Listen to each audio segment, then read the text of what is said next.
Hello everyone, welcome to my YouTube channel Aakash thing. आज हम लोग सिस्टम डिज़ाइन के बारे में पढ़ने जा रहे हैं एंड हम सीखेंगे कि सिस्टम डिज़ाइन क्यों इम्पोर्टेंट है एंड ये क्या होता है और इसका क्या एप्लीकेशंस ऑलरेडी रियल वर्ल्ड में एग्जिस्ट कर रहे हैं। कौन-कौन सी कंपनी सिस्टम डिज़ाइन करती है या यूज़ करती है अपने प्रोडक्ट के लिए, ताकि उनका प्रोडक्ट और ज़्यादा अच्छा हो और ज़्यादा लोगों तक पहुँचे और अच्छे से उनको सर्व करे। एंड देन हम लोग ये भी सीखेंगे कि सिस्टम डिजाइन हम अपने प्रोडक्ट में इंटीग्रेट कैसे कर सकते हैं, उसका क्या-क्या बेनिफिट होगा।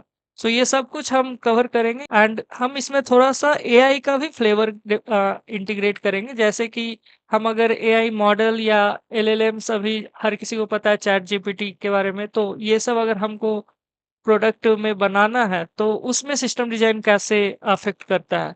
So let's get started now. सबसे पहले हम समझेंगे कि सिस्टम डिजाइन चाहिए क्यों।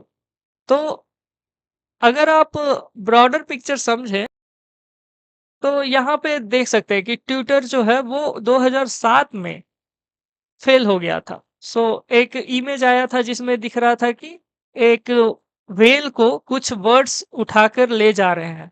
सो दैट्स वेयर फिर उन्होंने ट्विटर ने अपने पूरे सिस्टम डिजाइन को फिर से किया और उनका सिस्टम ऐसा हो गया अब कि अब कितना भी यूजर्स आ जाए, कितने भी ट्वीट्स आ जाए, they won't crash and they are serving the people. Similarly Netflix के साथ भी वैसा ही कुछ है।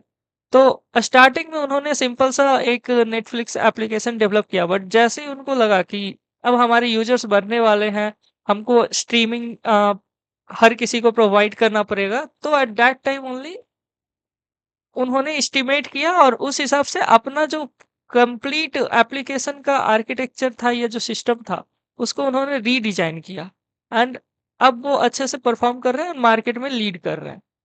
और रिसेंटली एआई रिलेटेड आप देखो तो चैट जीपीटी आया है एंड चैट जीपीटी में भी मैसिव डिमांड है एंड यहाँ पे ना सिर्फ आपका इंटरनेट ट्रैफिक है, बट आपको मॉडल से कंप्यूट करके उनको आउटपुट देना है। तो यहाँ पे भी आप देखो तो क्यू सिस्टम आ गया, रेट लिमिट्स आ गया, जीपीयू आ गया, तो बहुत सारी चीजें आ गई and they have really integrated it very well, ताकि उनका बॉटल नेक ना हो और वो हर कस्टमर को सर्व कर सके। तो अगर ब्रॉडली समझा जाए, तो एक एआई इंजीनियर का फोकस सिर्फ मॉडल डेवलप करना नहीं होता है, बट उसको बाकी चीजों को भी देखना पड़ेगा कि मॉडल के चारों ओर क्या है, हमारा मॉडल कैसे यूजर को सर्व करेगा एंड बेस्ड ऑन दैट उसको अपने सिस्टम को कंप्लीटली डिजाइन करना चाहिए। अदरवाइज मॉडल बना के कोई क्लास 8-9 का भी बच्चा आज के टाइम पे चैट जीपीटी से एक प्रोजेक्ट साइंस प्रोजेक्ट की तरह दिखा सकता है, बट पीपल तो तभी यूज करेंगे ना जब वो इजीली एक्सेसिबल होगा, यूजेबल होगा और उनको रियल टाइम में एकदम विदाउट डिले उनको रिस्पांस मिले, राइट? और वो ब्रेक ना हो सिस्टम, कितने भी लोग आ जाए तो वो हर किसी को सर्व कर पाए। तो दैट्स द इम्पोर्टेंस। अगर हम थोड़ा सा और इसको समझे, जैसे मॉडल एंड यहाँ पे हम इसमें सिस्टम ऐड कर दिए, इसके बाद हमारा क्या बन गया? प्रोडक्ट। नाउ ये कर क्या रहा है एक्चुअली में? तो ये इसलिए है कि आप इसको ऐसे समझ सकते हैं, ये जो मॉडल है वो हमारा कार है, कार का इंजन हो गया। लेकिन सिस्टम क्या है? सिर्फ इंजन तो आप बेच नहीं सकते हो कस्टमर को, तो आपको इसमें व्हील लगाना पड़ेगा, आपको इसमें बॉडी अटैच करना पड़ेगा, देन आपको इसमें फ्यूल लाइंस डालना पड़ेगा ताकि पेट्रोल आए, उससे कंबसन हो, इंजन जले। देन हेडलाइट्स लगाना पड़ेगा एंड अदर्स बहुत सारे फीचर्स ऐड करने पड़ेंगे and then your this car is ready to be sold. तो इस तरह से ही सिस्टम डिजाइन भी काम करता है कि आप मॉडल तो बना लिए, एमएल का मॉडल या एलएलएम ही बना लिए, अभी एलएलएम से आउटपुट कैसे जनरेट होगा, यूजर को कैसे वो यूज होगा, तो वहीं पे सिस्टम डिजाइन आता है कि आपका कितना यूजर्स होने वाला है, यूजर्स का डिमांड रिक्वायरमेंट क्या है, एंड सब कुछ अंडरस्टैंड करके आप उस हिसाब से अपना कंप्यूट हो या फिर जीपीयू रिक्वायरमेंट हो या जो भी है, मतलब ट्रैफिक हो, उसको कैसे हैंडल कर सकते हैं। क्योंकि सी, अगर आप अपने प्रोडक्ट को मार्केट में सेल करने भी जाओगे तो इन्वेस्टर आपसे यही पूछेगा आपसे ये थोड़ी पूछेगा कि आपका मॉडल कितना एक्यूरेट है। आपसे ये भी पूछा जाएगा कि मॉडल तो एक्यूरेट है, जो भी है, ठीक है, 90% भी है, दे आर फाइन। लेकिन वो कितना अच्छा से सर्व कर रहा है, कितने लोगों को सर्व कर सकता है। तो बेस्ड ऑन दैट उसको पता चलेगा ना कि इस एप्लीकेशन या प्रोडक्ट का रीच कितना होने वाला है, तो कितना इन्वेस्टमेंट करना सही होगा। अगर आप मान लो 99% एक्यूरेट मॉडल बना लिए, लेकिन वो क्रैश हो जा रहा है बार-बार, हर 1 घंटे में क्रैश हो रहा है, और एक 90% एक्यूरेट मॉडल है, लेकिन ये अप टाइम इसका हर टाइम है, मतलब 100 में से 90 रिक्वेस्ट वो सही से रिस्पॉन्ड कर रहा है। तो the investor will be interested in this one, और users will also be interested in this, not this, right? तो यही इम्पोर्टेंट चीज़ है, और यही हम लोग देखने वाले हैं कि ये बनाते कैसे हैं और ये कहाँ-कहाँ सिस्टम डिज़ाइन लगाते हैं। अब हम लोग थोड़ा एग्जाम्पल देखते हैं कि कौन-कौन सी अभी की कंपनियाँ हैं जो इनका यूज़ कर रही है। सो यहाँ पे मैंने सारा लिस्ट दे रखा है, अमेज़न हो गया, उबर हो गया, यूट्यूब हो गया, इंस्टाग्राम हो गया, हगिंग फेस हो गया, ये सब मिड जर्नी, ये सब एआई के फील्ड में हो गया, एंड देन स्टाइप एक पेमेंट सिस्टम हो गया, आपका क्लाउड एपीआई जो भी है। तो ये सब सिस्टम डिजाइन कहीं न कहीं यूज़ कर रहे हैं। हो सकता है स्टार्टिंग में उन्होंने एक सिंपल सा एप्लीकेशन डेवलप किया हो, जहाँ पे एक यूज़र आएगा, क्वेरी करेगा एंड उसके रिस्पॉन्स जनरेट हो जाएँगे। बट जैसे ही मतलब एक टाइम आया जब उनको लगा कि अब मेरा सिस्टम एक नहीं बल्कि हज़ार लाख लोग यूज़ करने वाले हैं, तो दे एस्टिमेटेड दैट बिफोर, मतलब पहले ही उनको अंदाज़ा लग गया, और वो फिर उस हिसाब से अपने सिस्टम को फुल्ली मॉडिफ़ाई कर लिए।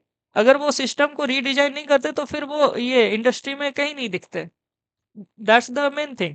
तो देखा जाए ओवरऑल तो पैटर्न यही है कि यूज़र आएगा, वो एक रिक्वेस्ट करेगा, रिक्वेस्ट कुछ भी हो सकता है कि चलो मुझे इसका प्रेडिक्शन दो, ये प्राइस है तो मेरा घर कितने का होने वाला है, या कुछ भी, मतलब एंड देन वो कंप्यूट होगा। So for this we need either CPU या फिर जीपीयू चाहिए होगा, जिसमें ये कंप्यूटेशन होगा, क्योंकि एक सर्वर होगा जहाँ पे हमारा हमारा जैसे लैपटॉप है वैसे ही एक कंप्यूटर रन हो रहा होगा, और वही इस रिक्वेस्ट को प्रोसेस करेगा, और उसके बाद जो भी प्रोसेस होके आएगा वो एक स्टोरेज में सेव हो जाएगा, एंड देन रिस्पॉन्स जनरेट हो जाएगा, जो कि यूज़र को वापस आ जाएगा। तो ये पूरा एक साइकिल है, एंड इसी के इर्द-गिर्द आपका भी सिस्टम होना चाहिए। अगर आपके सिस्टम में ये नहीं है प्रोडक्ट में, तो फिर आज नहीं तो कल आपको ये करना ही पड़ेगा, नहीं तो आपका सिस्टम फेल होने वाला है।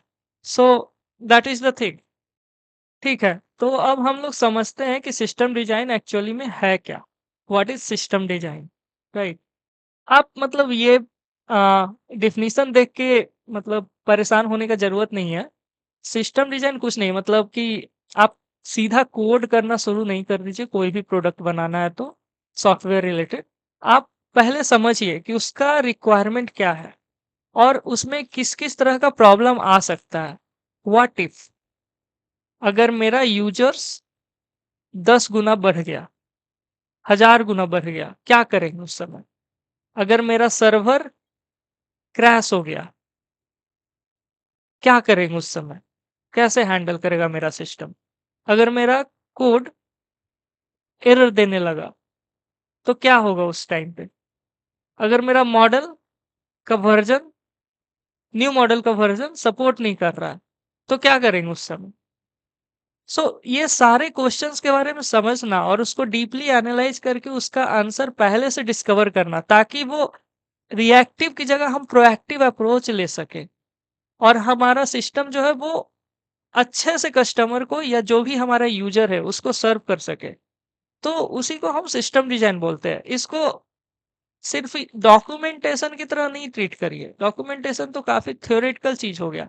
ये this is very practical, and कोई भी प्रोजेक्ट, चाहे आप फ्रीलांसिंग कर रहे हो या अपना कुछ प्रोडक्ट बनाना चाह रहे हो, काइंड ऑफ सॉफ्टवेयर और वेबसाइट, तो उस केस में ये सिस्टम डिज़ाइन आज नहीं तो कल आपको करना ही पड़ेगा, इफ़ यू आर थिंकिंग कि आपको स्केल करना है।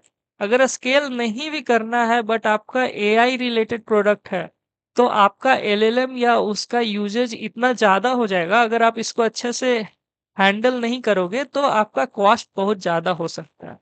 तो सिस्टम डिज़ाइन यहीं पे आता है, और ये आपको ये सब हैंडल करने में ईज़ी करता है। इसमें आप इस तरह के क्वेश्चंस पूछ सकते हो, जैसे हाउ मेनी यूजर्स। अगर ज़्यादा आ गया तो क्या करेंगे? तो हम वहाँ पे लोड बैलेंसर लगा देंगे, ताकि मेरा यूज़र्स डिस्ट्रीब्यूट हो जाए। कुछ इस मशीन पे चला जाए, कुछ इस मशीन पे, कुछ इस मशीन पे। तो एक ही मशीन पे सारा बर्डन नहीं आएगा। फिर कितना जल्दी हम उसको रिस्पॉन्ड कर सकते हैं। तो यहाँ पे हम कैचे सिस्टम का यूज़ कर सकते हैं। फिर कितना डेटा कहाँ स्टोर करना है, तो हम डेटाबेस सेलेक्ट कर सकते हैं, किस टाइप का डेटा है उसके ऊपर। तो ऐसे ही हमको सिस्टम को डिजाइन करना पड़ता है। अगर ये नहीं करेंगे तो हमारा जो प्रोजेक्ट या प्रोडक्ट है वो सिर्फ एक डेमो रह जाएगा। वो रियल में इम्प्लीमेंट नहीं हो पाएगा एक प्रोडक्ट की तरह। अगर हम एक सिंपल एग्जांपल से समझें तो ये बोल सकते हैं कि मान लीजिए आपने एक एमएल मॉडल रिलेटेड प्रोडक्ट बनाया और उसको आप डिप्लॉय किए। अब आप उसमें क्या किए कि एक सिंगल जीपीयू पे वो होस्ट किए और उसको आपने क्वेरी दिया कि ठीक है what is my name, and GPU पे वो प्रोसेस हुआ एंड आपको रिस्पांस आ गया कि योर नेम इज आकाश और समथिंग। अब यहाँ तक तो बात ठीक है, बट जैसे ही हमारा यूजर्स बढ़ गया, एक की जगह अब हम 100 लोग को वो सेम प्रोडक्ट का एक्सेस दिए, और जैसे ही 100 लोग ने एक साथ जब एक्सेस ट्राई करने का किया, इस अपना क्वेरी लिखा, तो पता चला जीपीयू मेरा क्रैश हो गया। ये हैंडल ही नहीं कर पाया इतना लोड।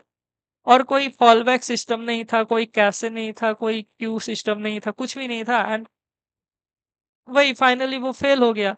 तो अब ये तो कोई नहीं चाहेगा ना कि वो सिस्टम जब बनाया तो सही कर रहा था, और जब सीईओ के सामने या अपने मैनेजर, सीनियर मैनेजर के सामने प्रेजेंट करना था, तब वो फेल हो रहा है।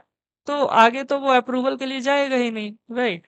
तो उसी टाइम पे हमारा ये सब जो भी आप यहाँ पे देख रहे हो, ये सब आता है कि यूजर्स है, उसको पहले लोड बैलेंसर के थ्रू पास करना होगा। तो ये क्या करेगा कि अगर 1000 यूजर्स आ रहा है तो 100 के ग्रुप में सारे में बैलेंस टाइप से बांट देगा। उसके बाद फिर लोड बैलेंसर के थ्रू टास्क में जाएगा कि ठीक है लोड तो ज्यादा आ गया तो मैं यहाँ पे बांट दिया, लेकिन अभी भी कुछ लोग हैं, 100 लोग हैं, तो अब उनको मैं क्यू सिस्टम में ऐड कर दूंगा ताकि मेरे को थोड़ा बफर टाइम मिल जाए, 10-10 लोग करके सर्व होते रहे। फिर जीपीयू भी मैं स्केल कर दूंगा कि ठीक है एक जीपीयू से काम नहीं हो रहा है तो चलो 10 जीपीयू पे लेके जाते हैं। तो आजकल हर क्लाउड सिस्टम चाहे एडब्ल्यूएस हो, माइक्रोसॉफ्ट हो, तो वो ये फैसिलिटीज दे रहे हैं कि आप